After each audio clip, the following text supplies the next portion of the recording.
Alrighty, welcome back to another Wisco Fanatics Wednesday. We are back to being live on Wednesday after a brief Thursday show last week, with last Wednesday being Christmas. So today, on New Year's Day, we are going to be discussing just the Milwaukee Bucks. So no Badger games over the last week. So Mike gets a week off from talking about basketball. The Badgers will be back in action on Friday. But we do have 3 Milwaukee Bucks games to discuss, and then we are also going to give the trade types of players that we would like to see the Bucks trade for, and then we're going to give some examples of trades that we would like to see the Bucks look into or trade for that fit those types of players. So we're going to start with the recaps, and then we'll discuss some trades, and then we're also going to discuss some of the narratives surrounding the Milwaukee Bucks. We each have 3 kind of some stuff that's like we need to just fact check some of these things before they're being thrown out as constantly as they are. So we'll start with the recaps, we'll discuss some narratives, and then we'll discuss some trade targets. All Milwaukee Bucks today. Welcome to another live episode of the Wisco Fanatics Show, where we discuss the Packers, Bucks, Brewers, Badgers football, and basketball from an optimistic perspective. Wisco Fanatics is brought to you by Cardboard Legacy, Wisconsin's most complete sports card shop. Buy, sell, grade, and consign all at their location in Oshkosh. Alrighty, so we are traditionally bad news first kind of guys, where we usually start with the bad and then discuss the good. So we get to do that with the Bucks this week, and we start with the 2 losses, starting with the game against the Nets. No Dame, no Giannis yet for this one. So let's start with this was what, Thursday. Friday night? Thursday, I think. Was Thursday? Thursday, Saturday, Tuesday? That sounds right. Yeah, something like that, yeah. All right, let's start with the Bucks and Nets. Okay. Yeah, so this is the 3rd straight game without Dame Giannis, as previously mentioned. Brook Lopez, Chris Middleton, and Bobby Portis had some pretty good games in this one. Brook Lopez had 10-plus points in each of his last 5 games, so he was on a pretty good streak of putting the ball into the hoop, and including 41 in the last 2 games if you include this next game. He had a spurt of 11 straight points scored in the second quarter, but he only scored 2 points in the second half. So I feel like that was, an area where they could look to improve, is try to give Brook the ball a little bit more when Dame and Giannis are out. Make him more of a focal point on offense, especially with Chris still kind of being on a minutes restriction, which, we're going to talk about Chris Middleton coming up here for people that are interested. There's going to be some crazy good we're going to talk a lot about Chris Middleton today. Yeah, there's going to be some context added. But once his minute restriction is up, he's going to be fantastic, and this Bucks team is going to skyrocket, in my opinion. But in terms of how they scored, we scored 14 points off the drive. So without your 2 best players that can break down a defense, and Tyler's been using the word gravity a lot lately, and I've started to add it into my vocabulary when talking about basketball. Without your 2 biggest gravity players, it's tough to, get to the rim and have open shots, right? Catch and shoot, we had 30 points off of that. Brook Lopez was tremendous in that area. He was 4 for 5 from 3, 4 for 5 on catch and shoot situations. So he was knocking down his shots. So to me, that tells me if we would have had either of them, the Bucks probably win this game pretty easily, in my opinion. In terms of pull-up game, we scored 29 points. Gary Trent Jr. scored 10 points on the pull-up, and he shot 80%. So he was really good from the pull-up. He's starting to get his legs under him. He's starting, I think, he had some good games off the bench. He had some rough games. He started the year kind of rough. And then after he had some good games, he started, teetering back to the rough side. And, that's just the wave you got to ride, right? And now he's back into a good groove. He's got his feet under him, and his legs look good right now. In terms of paint points, we scored 18 paint points. This is the one area I have a gripe with Brook Lopez in this game, and Bobby Portis. They both missed a few bunnies. Very easy ones that would have, won this game for the Milwaukee Bucks, in my opinion. In terms of rebounding, the rebounding was pretty even, honestly. We didn't give up too many second chance points, didn't give up an egregious number on the offensive rebound section either. So the only thing that I have here is that Brooklyn got hot in the fourth quarter. They shot 11-19 from the field, 7-11 from 3, compared to the Bucks, who shot 8 of 18, which really isn't bad, honestly, and 4 of 10 from 3. They made a couple more three-pointers, which, got them going, got them talking. And I just have one question. Why are we double-teaming Ben Simmons when the game is on the line on a three-point line? So a good question to ask. I will leave it to you. Doc Rivers talked about it after the game, and it was AJ Green that was not supposed to stay doubled there.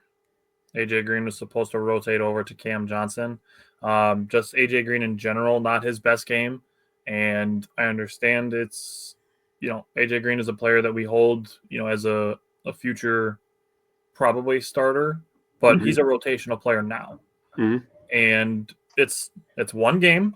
So we're not going to sit here and say, AJ Green needs to be benched or have his minutes taken away or anything. So when I'm saying these things, it's for me to look at it and be like, okay, this is the things that AJ Green can learn to not repeat in the future. Yeah. So he was 2 for 7 on threes, which is rough. That's obviously his biggest asset is his shooting. I did see, unfortunately, AJ Green out of position on both sides of the ball. Offensively, there was one possession where he kind of ran into Chris Middleton as Chris is trying to move around while he's got the ball in his hands. The fourth quarter, he took a transition pull-up three-pointer with about 20 seconds on the shot clock. On a day that you're 2 for 7 from three, that's not the day to pull those. Yeah, I agree. If you're having like a 4 for 5 day and the Bucks are up 5, fucking let it fly.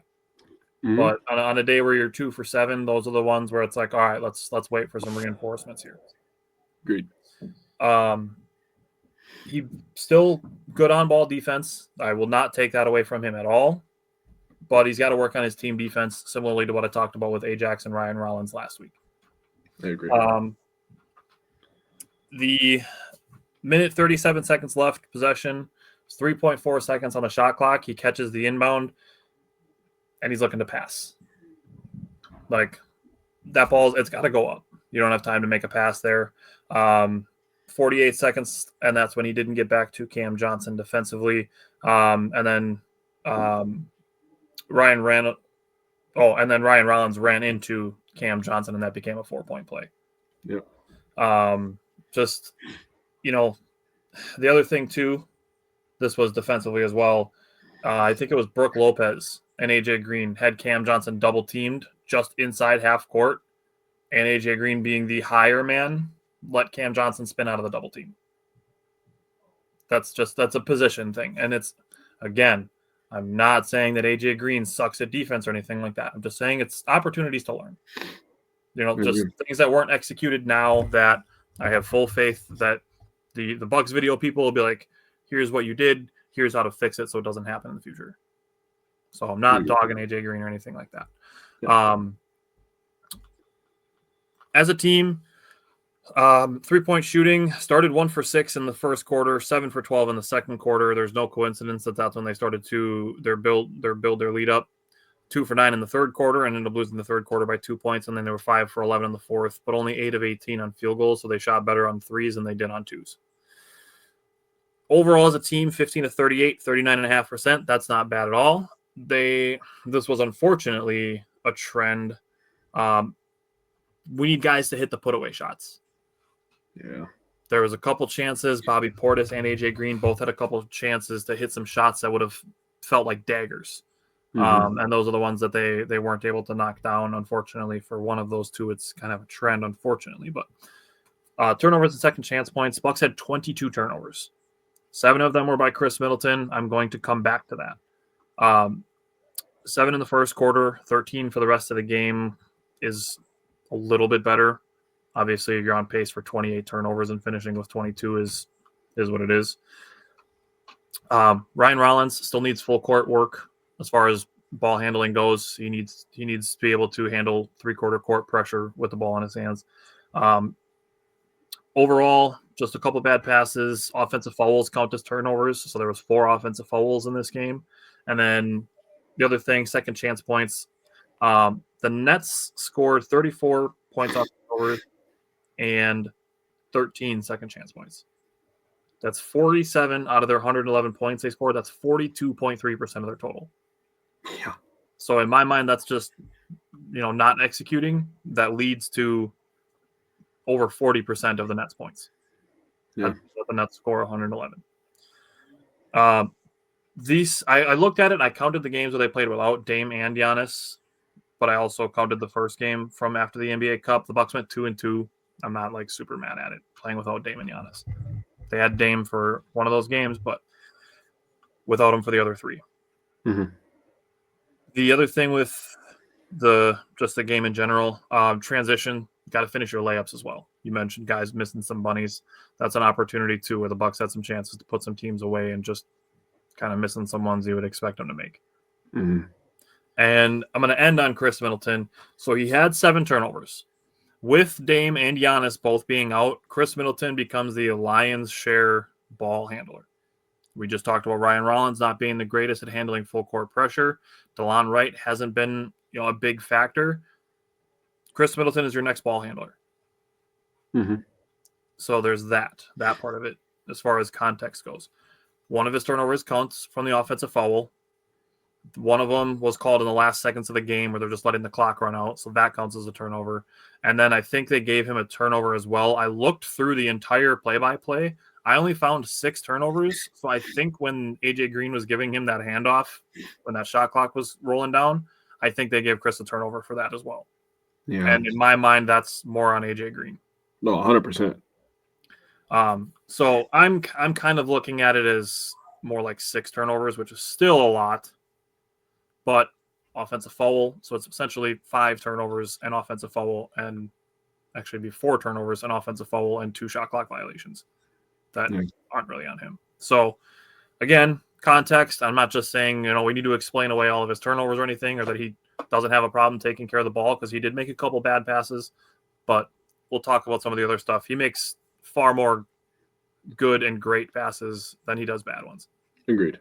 So he finished this game, 21 points. He had 12 of them in the fourth quarter. He was 8 of 13 from the field, 3 of 6 from 3. Just, 26 minutes turns in a quick 21, 5, and a steal. It's efficient. Yeah, but he's washed. Sure, we'll talk about that. All right, let's go to the Bucks and Bulls on Saturday. Yeah, so this is one where Dame returned, and he looked rusty in the first half, especially. He started to get it going in the second half. But I'm going to start off with Chris Middleton. Middleton scored 17 of his 21 points in the first half. This is, again, where I wrote down, as soon as this minute restriction is off, Chris Middleton is going to be unhinged. He got up to 27 and a half minutes this game after his ankle got stepped under. That's true. That's a good point. I should have wrote that down as well. But gotcha. I just think he's in a good groove right now. He's playing in such a good rhythm that he just looks like he's under control. I mean, 21, 6, and 4 of 8 of 15 from the field, 4 of 6 from 3. I mean, what more can you ask for from a guy coming back from double ankle surgery? Hasn't played a bunch in the regular season. As Tyler has brought up, he's played in the playoffs the last couple of years. But, he's coming back and he's looking good. Bobby Portis, not very efficient in this one. Brook Lopez, not very efficient in this one, 9 of 22. And Dame, not very efficient in this one. He scored 18 of his 29 points in the second half. So I wrote down Dame, Brook, and Bobby, right? Together they had 65 points, 22 rebounds, 19 assists. That is 59% of the team's points, 51% of the team's rebounds, and 70% of the team's assists. That's good stuff. But there's some problems with it. They took 56% of the team's field goals and 60% of the team's three-point shots. They shot 38% from the field overall and 30% from the three-point line overall. So when you look at the stuff that they're able to do together, yes, they were always going to take more shots, especially with Giannis out, right? And Chris on a minutes restriction. But when they're not making those shots and being efficient in the amount of, shots that they're getting, the amount of times they're touching the ball, that's how you lose games like this. And it sucks to say, but it is what it is. When driving, we scored 21 points. The only thing I wrote down here under this section was it is amazing to me that the calls that Damian Lillard doesn't get. I don't think I'll ever not be surprised at the call. Like, he'll get slapped in the face, and then he'll just be like, hello, I got slapped in the face. And the ref's just like, play on. And I'm like, what are we doing here?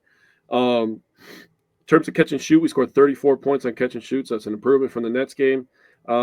We could have been way more efficient from the catch and shoot area. Brook Lopez, 11 points. He shot 28.6% on catch and shoots. Excuse me. Bobby and Dame, they scored 6 points. They both shot 33.3% from catch and shoot. AJ Green, 2 points. He shot 33%. So that's 4 guys who are your main catch and shoot guys in this game. And the highest that three of them got was 33%. So you're shooting 1 out of every 3. It's not a way to win a game. Much rather be around like 40%. I agree. Dame was rusty in this one. He had 3 points from the pull-up area. We scored 29 total as a team. He shot 14% from pull-ups. Gary Trent Jr., back-to-back good games. He shot 75%. And in the paint, Bobby Portis, 25% from the field. Not very good. Yeah, it's tough for Bobby Portis. This game and the Nets game were 2 of them where he had opportunities to hit opponent mood killers. He missed 3 of them in this game, in my opinion, and 2 versus the Nets. Just, chances where he had opportunities to essentially take all momentum away from the opponents and just wasn't able to do so. Between Brook Lopez and Bobby Portis, they were combined 5 of 18 on threes in this game. Also, it's 27.8%. Yeah. As a team, the Bucks were 15 for 45 at 33.3%. That's not great. If you take the bigs out of it, you're looking at 10 for 27, which isn't much better, but it's a smidge better. Damian Lillard obviously wasn't super efficient. He was also 33.3% from 3. You mentioned the 29 points. You mentioned the little bit of rust and got it, having to get his conditioning back, which I think is absolutely a thing, especially when you factor in, hearing Taurean Prince and Chris Middleton and Damian Lillard talk about how sick they were. Like, I'd totally get being winded for your first game back. Yeah, for sure. Especially when it's, a thing where you're constantly coughing and stuff like that. Like, your respiratory system's going to be not feeling great. Yeah, it's when you're going to be trying to come back and run on a basketball court a whole bunch. Mm-hmm. But 2 things with Damian Lillard. First of all, 12 assists, 0 turnovers. That's a good call. That's an amazing thing to have. The other thing is just the Bucks as a team didn't have their best offense, especially from the bigs. The thing that bothers me, and it bothered Doc Rivers to the point that he talked about it in his post-game press conference as well, Damian Lillard scored 11 straight points at one point in the fourth quarter. Yeah. And then didn't touch the ball again. I shouldn't say didn't touch the ball, but didn't take any more shots after that. So that's just something that Doc said he's got to work on and the team has to work on, making sure Damian Lillard is getting the ball. Because that's what he's here for. He's here to score. Especially in late game situations. That's what he brought. Looking at it, Bucks only had 7 turnovers. That is an improvement from the Nets game. Only allowed 10 points off turnovers. So if there is one thing you can hang your hat on as being better as a team-wise, points off turnovers and just turnovers in general was a massive improvement. Okay. Let's go to the fun game. Let's go to yesterday's game. Down 19 points. And I'm glad that I didn't go on social media during that stretch of the game where the Bucks were down 19 points. Because they did end up coming back to win. So, it would be annoying just to see people whining about it midway through the third quarter, as if we haven't discussed on this show that no lead is safe in the NBA. Especially the NBA. Multiple times we've had this discussion that no lead is safe. Mm-hmm. And secondly, that they came back to win and that I wouldn't go and see those same posts and then get real petty. Oh, yeah. Because the temptation is there. Oh, it's always there. Like, aren't you glad you talked before the game was over? Like, we've discussed this during football games, baseball games, complaining in the third inning of games. Like, what benefit does it serve you to complain about it? Literally none. We'll have a conversation about that maybe later this evening as well. But give me your takeaways from yesterday afternoon's game. Yeah, so me and you were actually talking during this game, and you pointed out first that Giannis looked rusty, and he did. And it goes back to, the Bulls game, talking about Damian Lillard. He looked rusty. He had to knock some rust off. The legs weren't there.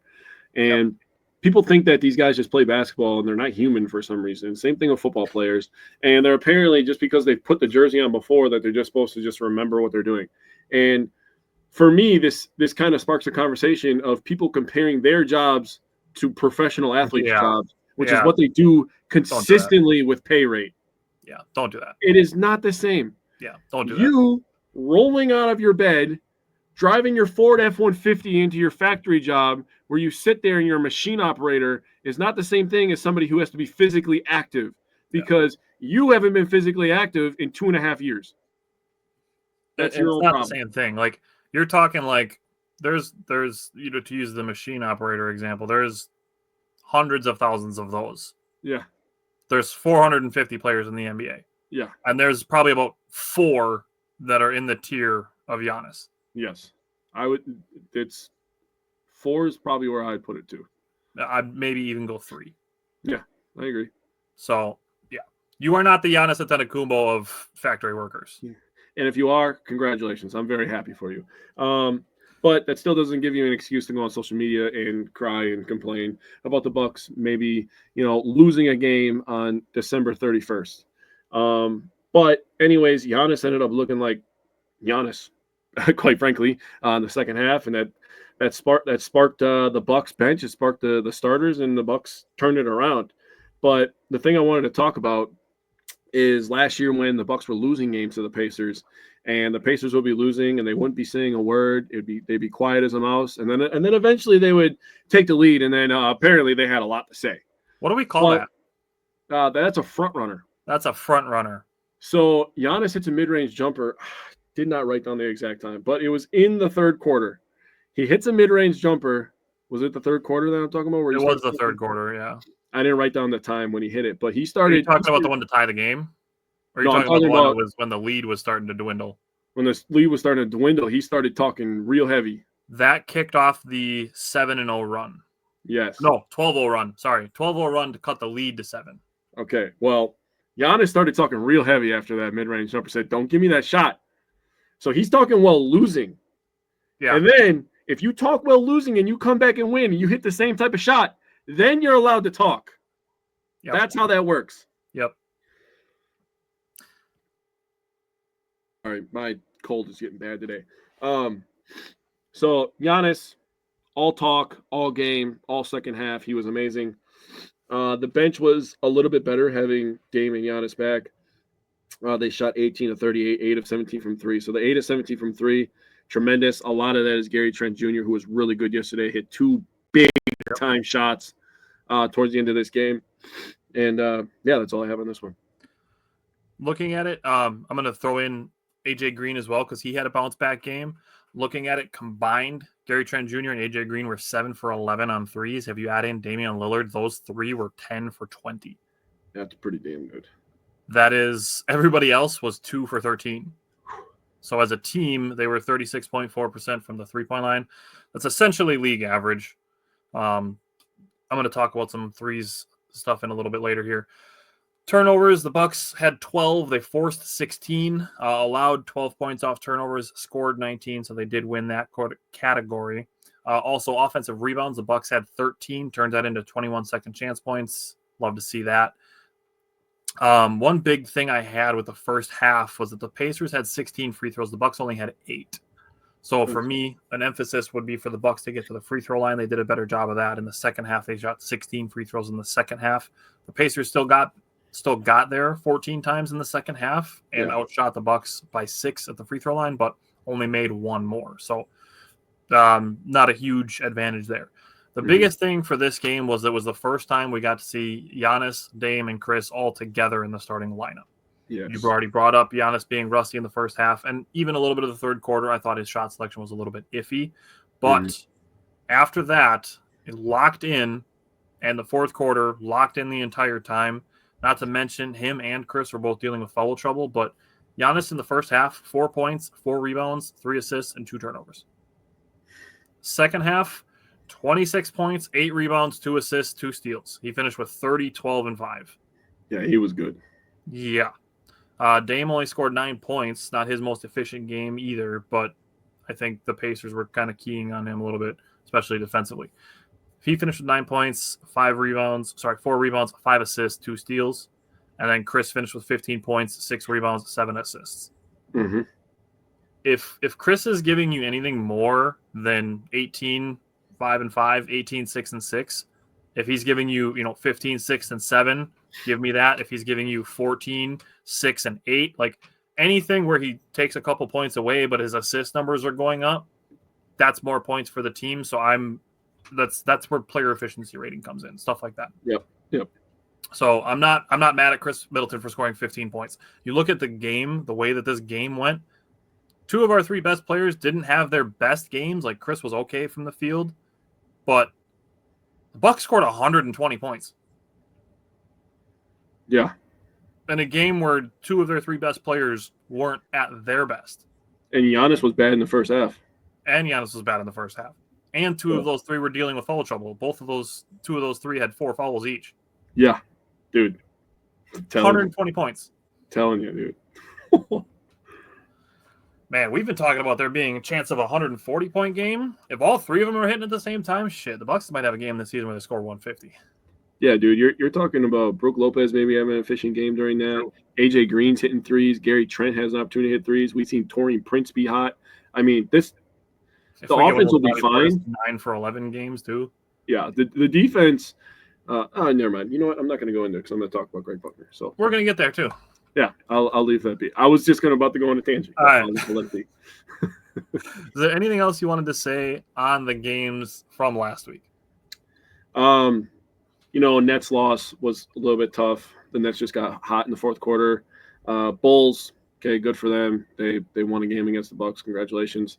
I'm really happy that we're beating the Pacers this year because they were becoming very, very annoying. It's like when the little brother beats the older brother in a video game one time out of the 50 times that they play, and he starts and he holds on to that forever. Like, I beat you. It's like, dude, what about the 49 other times? Okay, bud, you got it. Right. That's kind of what it felt like to me. So the Bucks play tomorrow night. Yep. They play Saturday night against Portland. They play Monday. So we will have 3 games between now and next Wednesday. Against Brooklyn again, so they got a chance to get a little bit of redemption there. Then they play Portland, and they play at Toronto on Monday night. So we will have those 3 games next week. Now we're going to transition here into some Milwaukee Bucks and narratives. So just kind of some of those things where, it's people are just kind of saying these things and not actually looking into them.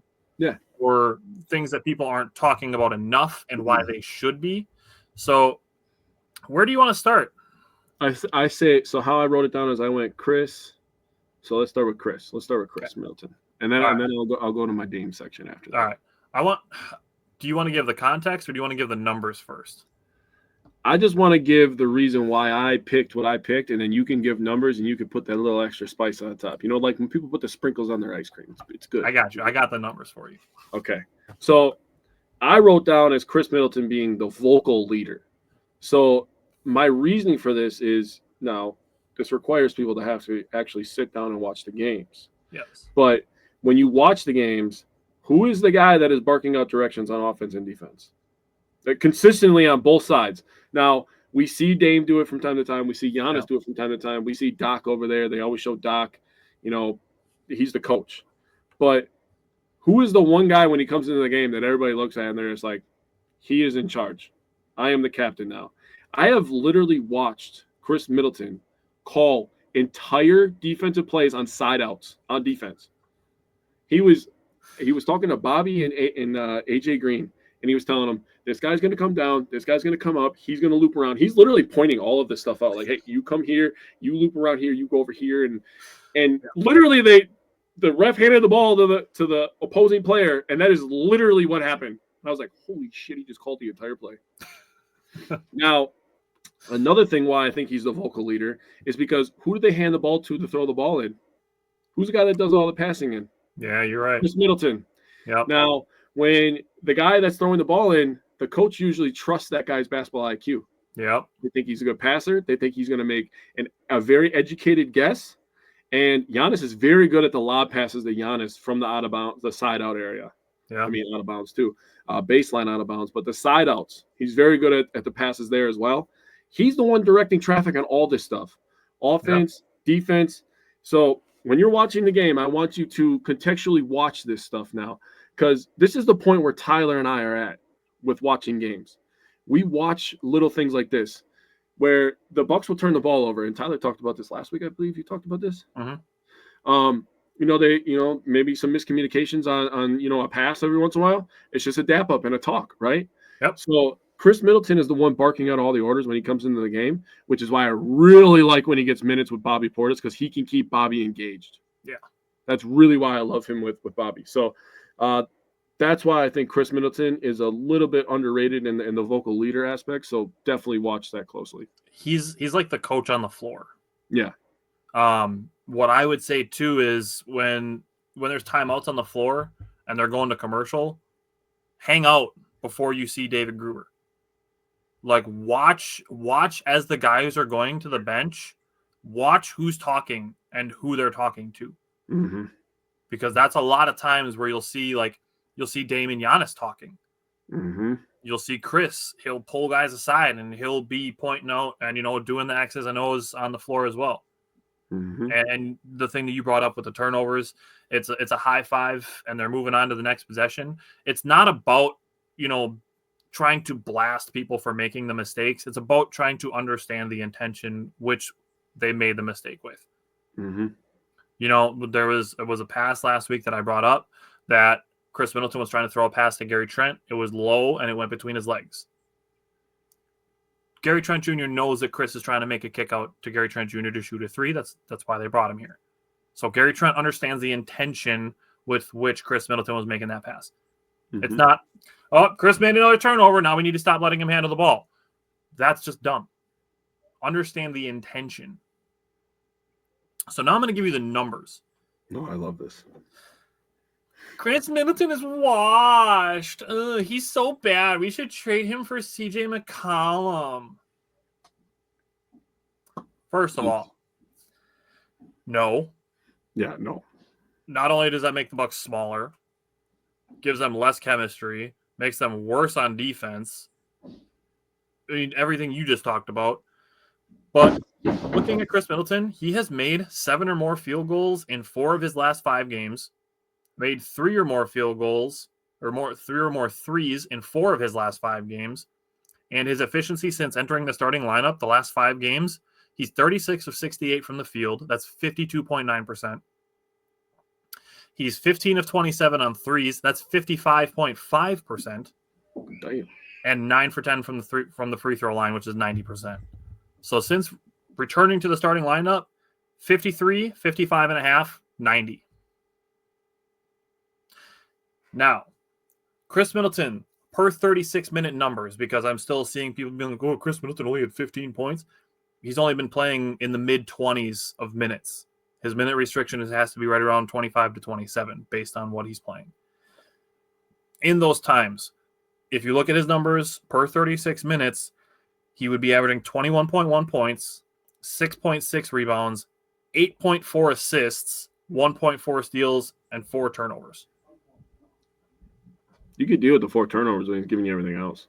Absolutely, especially if he's giving you 8.4 assists. That's still above 2-1. Yeah.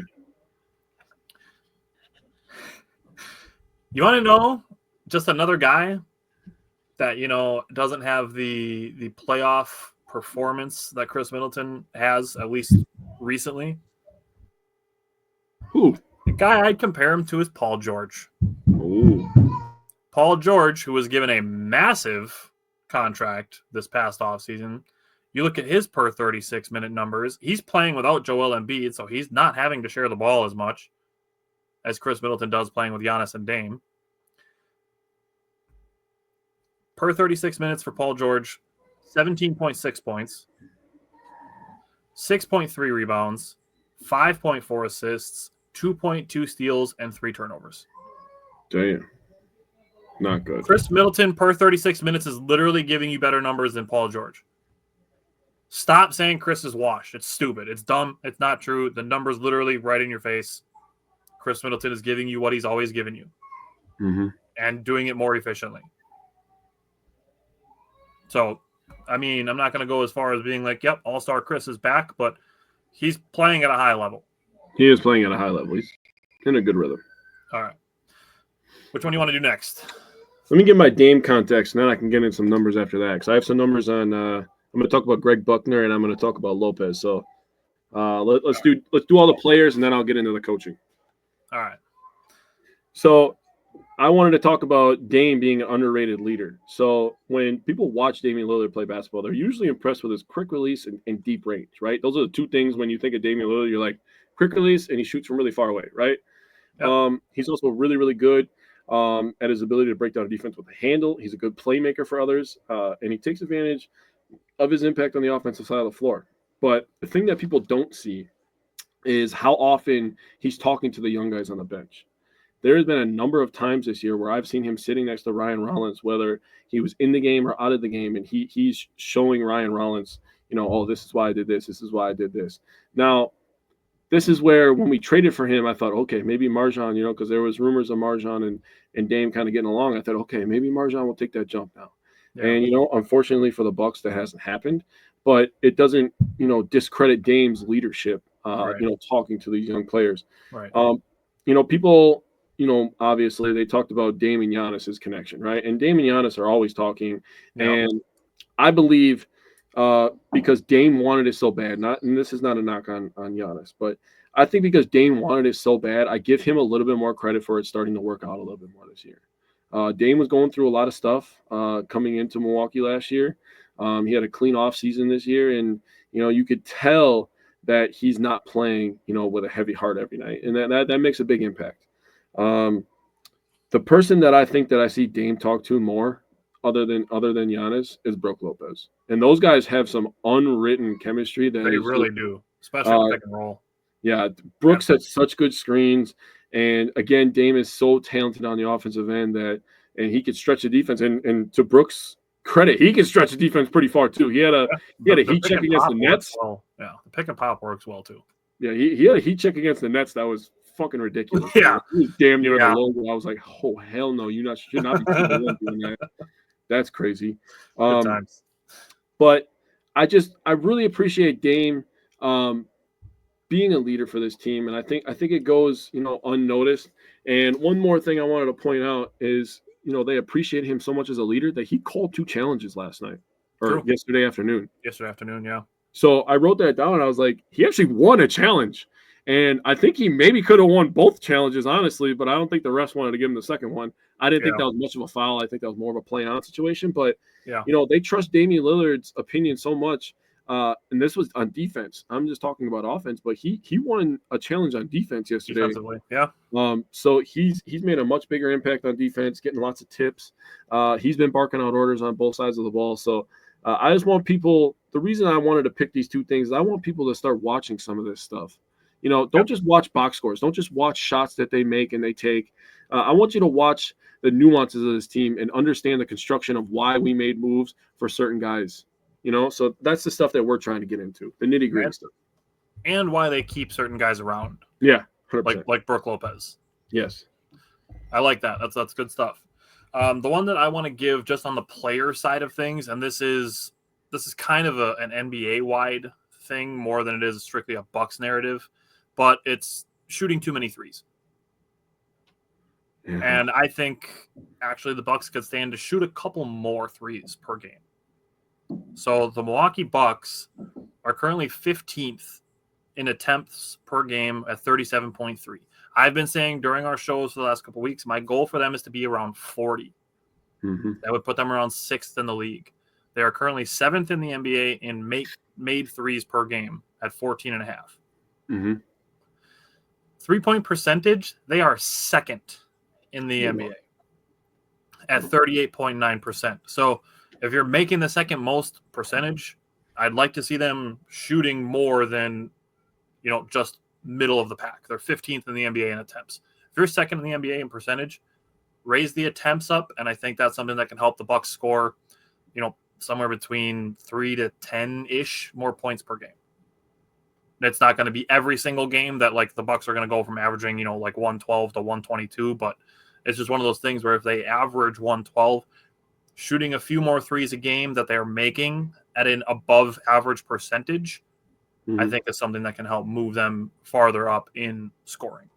I like that. All right. Let's talk coaches. Let me do my Brook Lopez first. All right. So I'm going to do Brook Lopez, and then I'm going to talk I have Brook Lopez over here because it took so many of my notes. So I think we need to have a little bit more love for Brook Lopez, man. People want to talk about the flashy players, the Dames, the Giannis, the Chris Middletons. They want to talk about the Milk Mambas or the Dairy Bird, whatever nickname you prefer. The Gary Trents, the flashy offseason signing, Bobby Portis's. But I think Brook Lopez is a guy where he's so steady, and that's the word that I wrote down. He's so steady and so comfortable in his role that I think people kind of forget about him, and that's a little sad. I mean, he's an NBA champ, obviously in 2021, NBA Cup champ this year. He's made all defensive team twice since signing with the Bucks. He made second team in 2020. He made all NBA first team all defense in 2023, second in defensive player of the year that year as well. He's 10th in NBA rating since signing with the Bucks in 2018, and he leads the NBA with 15.6 contests per game since that time as well. So those are things that we all know that he does. I wanted to really emphasize his blocks because he is so good over there. So in 2018, when he signed, 4th in the NBA. 2019, 2nd in the NBA. 2020, 8th in the NBA. 2021, greatest back surgery of all time. Yeah. I'll say that right now. The guy literally had no back, and a guy who just had back pain myself. Unbelievable for him to come back from that. Absolutely unbelievable. So 2021, he didn't register enough games. 2022, he came back from the back surgery, was 3rd in the NBA in blocks per game. 2023, tied for 2nd. And this year, he's 5th. On average, he blocks 2 blocks per game on average. So he just recently, against the Nets actually, became top 20 all-time in blocks per game. He is 389 from the top 10. So if he keeps his current average at 164 blocks, per season, you can get that in a season or two. So if he comes back for 2 more seasons, he could be a top 10 rim protector of all time. Wow. That's actually crazy when you break it down, right? Yeah. He's at 1972, so he's a couple away from 2,000 career blocks, so that'll be a milestone for him as well. But really just want people to appreciate Brook Lopez, a guy who could shoot 34-foot three-pointers, then he could block your center on the other end. I mean, people complain about his on-ball defense, but when you use him the correct way, he's a very, very good player. And the 2 words that you used were role and championship. Brook Lopez is a championship caliber role player. 100%. He's obviously already shown that by being a role player on a championship team, but he's still doing the same things. Yeah. Just because he's not a fast, athletic center doesn't mean he's not valuable. Yeah, he's not going to make the top 10 for dunking on somebody probably. Right. I mean, he had a couple big-time dunks in the playoffs last couple of years, but he's not that guy. But he doesn't have big Statue of Liberty dunks once in a while. Yep, love that. Those are fun to watch, though. Yeah, especially when he gets like his elbow like here, just because he's so big, and then it's just right.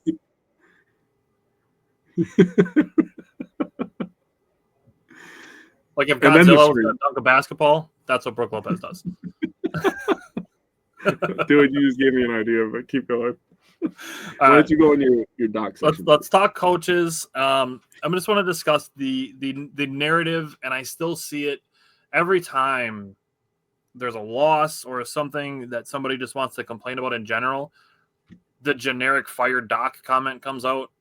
Yeah. And the Bucks started 2-8. Obviously not ideal. They are now 17-14.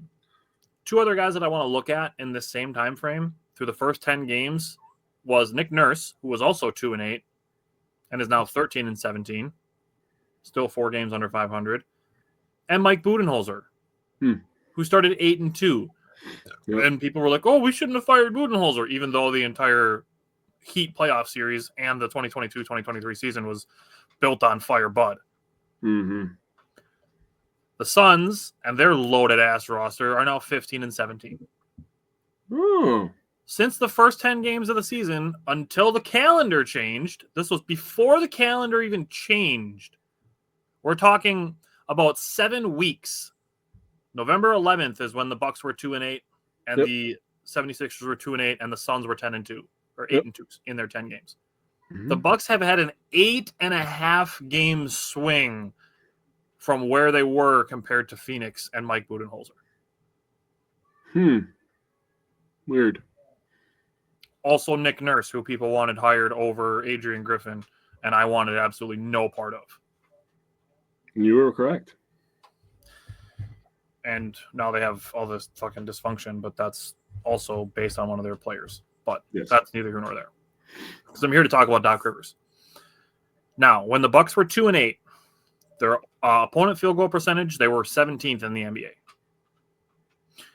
Defensive efficiency, they were 23rd. And offensive efficiency, they were 19th. As they stand today, they are 4th in opponent field goal percentage. So in less than 2 months, they've gone from 17th to 4th in opponent field goal percentage. Defensive efficiency, they are 11th. They have more than halved their way to where they were. They were 23rd. Now they're 11th. And then offensive efficiency, it has been a little rough the last 3 games playing without Dame and Giannis, which I think has lowered them a little bit. But even still, they've gone from 19th to tied for 13th. They're getting there. They are a good month of January from being top 10 in both efficiency categories as well as opponent field goal percentage. Yep. But, fire Doc Rivers, it's always got to be scapegoat effect. It's always got to be one person's fault. And then we'd be great if we didn't have this. All right. You want to talk about the defensive coordinator that they brought in? Yeah. So not only does Doc get credit for righting the ship, he gets credit for wanting a guy like Greg Buckner on his coaching staff, right?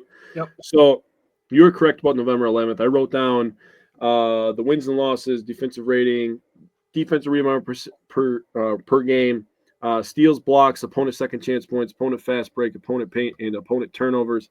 So in the 11 games from the 23rd, which is the first game of the year, and November 11th, the Bucks, like you said, 3-8. They had a 113 defensive rating. That's 18th. They averaged 35 defensive rebounds, so they were 5th. So they were good in that area. 7.4 steals, 5.4 blocks. They allowed 13 opponent second chance points. That's 7th in the NBA, so they were good in that area as well. 14.9 opponent fast break points, 10th in the NBA. Opponent paint points, 42.2, 10th in the NBA. And an area where they were bad is they allowed 18.4 opponent points off turnovers, which was 19th, right? So that was an area that Tyler really harped on, was the turnovers, and you've been on that for the last couple of years since we really started covering this. Yep. So I'm going to tell you the stats now, the 21 games since, and then I'm going to compare them to last year, and I'm going to tell you why Greg Buckner was such a great signing, because he really did turn this around. 21 games since then, Bucks are 15-6. That's with missing people like Chris and Dame and Giannis, and all sorts of things from sickness to illness to this guy has a hurt calf. Their defensive rating has went from 18th to 7th. Massive jump. Their defensive rebounding, they stayed 5th. They actually averaged 35.1 compared to the 35.0. So they stayed the same there. They didn't have to change much there. So Giannis definitely helps with that. But Brook Lopez, as we've talked about before, monster in the box out area. Steals, we average 7.4. We now average 8.3. We're up to 15th in the NBA in steals per game. I think that really, honestly, what I break that down to is better positioning on defense. People being I'm with that. That makes sense to me. Yeah, to just bat the ball down. We were at 5.4 blocks. We're at 5.2. We went down 1. We went from 13th to 14th. Opponent second chance points, we were 7th. We're the 3rd at 11.8. Opponent fast break second chance points. That's really, really good. Opponent fast break points, we did go down in this area. I just equate this honestly to the Bucks just kind of being an older team. It's kind of what I equate that to. And guys in and out of the lineup. So we went from 14.9 to 16.6. So we're 23rd in that area. Opponent points in the paint, we went from 10th to 11th. So that's not bad. And we went from 19th in opponent points off turnovers to 12th. So we shaved 2.5 points off of that in that area. So that's a really good thing. Yep. So compared to 2023, I'm not going to give you all the numbers again. I'm just going to tell you this. We were 19th last year in defensive rating. Again, we're up to 7th. We were 3rd in defensive rebound percentage at 34.8. We actually averaged more, but we're 5th. So we got plus 0.3 on the defensive rebounds. We have plus 1.5 on the steals compared to last year. We have plus 0.2 on the blocks per game since last year. We are minus 1.9 on opponent second chance points, so that's a good thing. We're giving up plus 3 on the opponent fast break, minus 4 points on the opponent paint points, which is really good, and minus 2.3 on the points off turnover. So when you add everything up, we are plus 5.5 on all the major categories of second chance points, fast break, paint, and points off turnovers. We are plus 5.5. So when you add that in to the Bucks offense getting better with Damian Lillard and Giannis being better, Chris Middleton coming back, people getting more comfortable in their roles on offense, I think the sky's the limit for this team. And Greg Buckner has a really big print on this team in terms of positioning. So that's a good thing. Greg Buckner, signing of the offseason maybe. I like that. That's a good thing to bring up. All right. So now as we move from narratives, we're also going to discuss some trade types of players that we would like to see the Bucks target, and then we're going to go through a couple of players in each type of player that we would like to see the Bucks target. So let's do the types first, and then we'll discuss the actual targets themselves. You want to go first? Or you want me to go first? I just have 3 types, so I'll just rip them real quick. All right. So the 3 types that I'm going after is I would like a young ball handler, somebody that can just be under Dame's wing and Dame can teach him everything, and then he can kind of take over the next couple of years and just be an all-star backup point guard. I have a perimeter defender. I would love a long, lengthy perimeter defender, and then I have a paint defender. I would like another guy to rotate between Brook and Giannis, kind of keep a 3-headed monster in there at all times. So we have 2 in at all times to consistently have elite paint defense. So those are the 3 that I looked for. So I put on here an athletic lob threat. That is something that the Bucks are reportedly looking for. So that's something I put in mind as somebody to find. And I have, I think, 2 really fun names, so I might do that one second. But the other thing that I was looking for was a defensive-minded 3, 4, or 5. The Bucks are always looking for wing defenders. Unfortunately, I couldn't really find any 3s that worked out well. I looked at a couple. I wanted to try to find a way for the Bucks to get Harrison Barnes. There might be a 3-team way to do it, but I couldn't find a way to make it work for the Bucks and the Spurs, just back and forth. Mm-hmm. And then like a guy like Tari Eason, he's another guy that I'd be interested in, but it's going to be kind of a tough way for the Bucks to figure out a way to make it work just from Bucks to Rockets. So maybe as we get closer to the trade deadline, I can try to work some of those things out and take some time to really see if there's a way I can figure it out with a 3-team deal. But for now, I have two team deals for both of these types of players that we're looking at. So if you have 3 and I have 2, I'll let you go first, and then we'll just kind of alternate from there. Okay, I'll go. Shoot, I don't know which one's my least likely. I'll just go with my trade that I have to the Golden State Warriors. Golden State has been trying to move a guy like Kuminga for the last couple of years. He's trying to get paid, and I don't know if the Bucks can pay him. But I have Kuminga, Moses Moody, and Trace Jackson Davis. So before anybody goes crazy, his per is literally right on par with Bobby Portis's. So I have Bobby Portis, TP, Chris Livingston, and Tyler Smith for Kuminga, Moses Moody, and Trace Jackson Davis. The Warriors get Tyler Smith, a young guy who they can work on. That he's young on a rookie deal. They have Chris Livingston, who they can work on like they did with Kuminga. They get Taurean Prince. They can use a guy that could spread the floor. They struggle with 3-point shooting. They could use another versatile defender. Then they get Bobby Portis, a guy who's tough. I think they lack toughness. So I think this trade, in my opinion, when I looked at everything, I was like, this makes sense to me. I like Trace Jackson Davis too. Yeah, and I would love him. I think he would be the guy that I would consider a paint defender. And also, when you were talking about lob threat, I was like, he's a lob threat. That's fair. All right. So is that for your is that for one of you have 2 for each of your 3? I kind of just added 1 in on each trade is what I do. Okay. All right. I'll go with my defensive-minded bigs. Like I said, I couldn't really find a way to get the wings that I was really liking. So I have two big men, essentially two centers. This is one that I've actually written about previously and discussed a little bit here.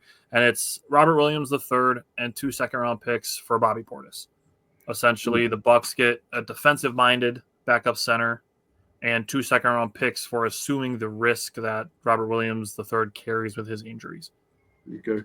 And then, the Trailblazers, they get Bobby Portis, a guy who's going to help them score and maybe just fill seats a little bit. Yeah. Yeah. I like that. The second one I have, this is easily my least exciting trade that I have out of the 4 that I came up with, and it's just Mason Plumlee for DeLon Wright. The Suns get a backup point guard because right now they're pretty shooting guard heavy. So they get a point guard, and then the Bucks get a sort of defensive-minded backup center. Plumlee allows a 48.6 opponent field goal percentage, which is kind of high as a field goal percentage. But when you consider the fact that he's defending essentially almost exclusively big men, you figure the NBA average is probably right around 60% for shooting in the paint or in the restricted area. So for context, Brook Lopez allows 46.6. Okay. So he essentially allows 2% higher field goal percentage defensively than Brook Lopez. Actually, that trade makes a lot of sense to me. Maybe your most boring, but it makes a lot of sense. I'm going to give my second trade real quick. This one, I'm not sure if it's going to happen, but Detroit is just – they're in a weird spot, in my opinion, especially with the first guy in here, Jaden Ivey. I feel like they're in a weird spot with him. I think I like him too. I wish they could use him. Yeah, he's a guy I think that could help, with a trade to the Bucks. You get him around Doc, you get him around Rondo, you get him around Damian Lillard. This is where I got my young ball handler. He can help reshape his career, honestly. He's quick. The Bucks get younger. I have Ivy and Jalen Duran. The Bucks have to throw in a couple picks. I would love Jalen Duran. Don't even get me started on that. For Bobby, Pat, and Marjan, like I said, Detroit's in a weird spot, man. If they wanted to, they could do exactly what Portland did with Bobby, and they can just flip him right away for some draft picks if they wanted to. Do the same thing with Pat. But they're in an area right now where they got Cade, and they got to get as much firepower as physically possible to try to build this roster, because right now they're sitting in no man's land. Yeah, you have a guy, Jaden Ivey, who is talented as anybody else in this league, and he's not getting the playing time that he deserves. He's not getting the ball like he deserves. So Jalen Duran, good player, but again, he's going to want to get paid, and he's not going to stay in Detroit to get paid. I don't think he's going to stay there and continue losing just to get a bag. I think he'd rather get moved, get paid, and win some basketball games. I think that would be what he would want. I think he'd sacrifice some money in exchange for a lot of winning. Yeah. Marjan could use a change of scenery. There's no doubt about that. Put him on a young team where he can get some playing time. Yep. Kind of what they did with God, I forgot his name. Traded him to the Spurs. Mamu Kalashvili. Oh, Sandro. Yeah, Sandro. Pat Connaughton is an expiring contract. I love Pat. Don't get me wrong, but it just makes the trade work. And Bobby Portis, I love you too, man, but I had to throw some money out there. Get Bobby on a bad team again. Try to fill some seats, but he could bring some toughness to that team, because the toughness they have right now is fake tough, because Isaiah Stewart is just a thug out there, basically. Dirty. But Bobby Portis is clean toughness, and he can give some energy to that city and that basketball team that they need. So I think this trade works for both teams. Sure. Yeah, I could see that. Also a big fan of Jalen Duran. Would love to have the opportunity to have him and Brook Lopez on the same team. Yeah, he's good. He would be fantastic. There was some rumors of last summer possibly a swap involving those two. But if you can do it with a way to keep Brook Lopez and still get Jalen Duran, I'd be ecstatic. Yeah. I'm pretty excited about the 2 athletic lob threat players that I came up with. I have a couple power forwards here. The first one that I have is not as sexy, but it's Bruno Fernando for Marjan Beauchamp. I almost did Bruno Fernando. Dude, he wants to dunk everything. Yeah, he does. He wants to dunk everything. He does not shoot threes, but man, if that guy gets in the paint, then he doesn't want to punch on the rim, not Isaiah Stewart's. Yes. So essentially, he can hit mid-range a little bit, but he is absolutely an athletic lob threat. He, like I said, he wants to dunk every single basketball that he touches. The next one that I have is Brandon Clark and 2 second-round picks for Bobby Portis. Okay. The more I thought about this one, it made a little bit more sense to me because whether or not Ja Morant is missing an extended period of time, having another guy that can score is never going to be a bad thing for Memphis. Okay. Brandon Clark to the Bucks and those 2 second-round picks gives the Bucks a couple more assets should they want to make another deal, and it gives them that athletic lob threat. And Brandon Clark is a pretty decent defensive power forward as well. Yeah. So in my mind, this checks a lot of boxes for both teams, and I think this is probably my favorite trade out of the ones that I've come up with. All right, I got one more. Are you ready? I'm ready. So I have a trade with New Orleans Pelicans. Is it for Herb Jones? It's Herb Jones and Daniel Tice. Fuck Daniel Tice. I hate that. I know. But when you hear my reasoning, you're going to be like, okay, that makes sense. I poached one of their young guys in one of the Herb Jones trades that I made up. But you said Herb Jones. The floor is yours. I'm all on board already. So Herb Jones obviously would be a tremendous asset for the Bucks. He'd be the perimeter defender. He could be a paint defender. He could be a lob threat. He could do a lot of things. He would literally be the perfect trade piece for the Bucks this year. Yep. You can just be like, hey, guard that guy, grab that rebound, run the floor with Giannis, and we're going to have 2 of the longest people that could jump the farthest in the NBA on one team, and it's going to be unstoppable. Yep. Giannis and Herb Jones at the 4 and 5, I don't think people would be ready for that. I'd be ecstatic. So I have Bobby, Marjan, DeLon, and Chris Livingston to New Orleans Pelicans. And the reason that I have this is because they have so much money tied up at the top. I mean, they just traded for Dejounte Murray. They're paying a lot of money to Zion. They're on they just have so much money on top. I think the top 3 guys are all making $30 million. Yeah. That's part of the reason why they're trying to move CJ McCollum. Yeah, and that's why they're trying to move CJ McCollum. But I think they're this close to blowing it all up, dude, especially the Zion project. And Brandon Ingram. So the reason I added Daniel Tice in there is because when you lose Bobby, I understand you get Herb Jones. You need a guy that could stretch the floor and set good screens, which Bobby does from time to time. But Daniel Tice is a good screen setter. He could set good screens for Damian Lillard, and he could pick and pop. So I'm not a big fan of Daniel Tice either, but schematically, when I thought about it, I was like, God damn it, he makes a lot of sense on the Bucks. When you bring up the screens, that part of it makes sense. I don't think the Bucks could do the deal the way that you have it constructed because it has to be even player for player. So when I was coming up with a Herb Jones trade, the one that I had was Herb Jones, and I forget the guy's name because it was a mouthful. But if you look at the Pelicans, who are 15th in the West, which is just ridiculous. Yeah, they're real close to blowing it up, dude. Herb Jones and Carlo Matkovic. Okay. It was Bobby Portis, Marjan Beauchamp, and our 2031 first-round pick. Okay. And that trade works money-wise and player-wise because then it's 2 for 2, and you add in picks. Yeah, I added DeLon right in there because they could probably use another point guard. I wanted to add Jose Alvarado because I think that he could be a tool the Bucks could use every once in a while too, especially when they want to run full-court pressure. Yeah. I think he'd be really good for that. But I just really want Herb Jones in a Bucks uniform, whatever that takes. Could not agree with you more. If they can keep the top 4 of Brooke, Chris, Dame, and Giannis, and you add in a Herb Jones, that roster competes with Boston. Quite frankly. I mean, I agree with you. So I'll see what I can do if I can maybe put some graphics together on these potential trades, make sure they all work out and everything, and see if we can get them posted, see what people think. But not to be biased, but I think my Bobby Portis for Brandon Clark in a couple seconds, I think, is the one that would be. It makes a lot of sense. Makes a lot of sense. Yeah, I like it. All righty, so we will be back next week. We'll have more Bucks games. We have 3 more Bucks games, and I believe we only have 1 Badger game for next week. So anything else Bucks related, we'll also discuss that next week as well. And then we will also be back on Tuesday to discuss Packers Bears and their preview for whoever they're going to be playing in the first round of the playoffs. So make sure to join us for that. And stay tuned. Probably this evening we're going to be posting some better habits for 2025 to make you a better sports fan, a more optimistic sports fan.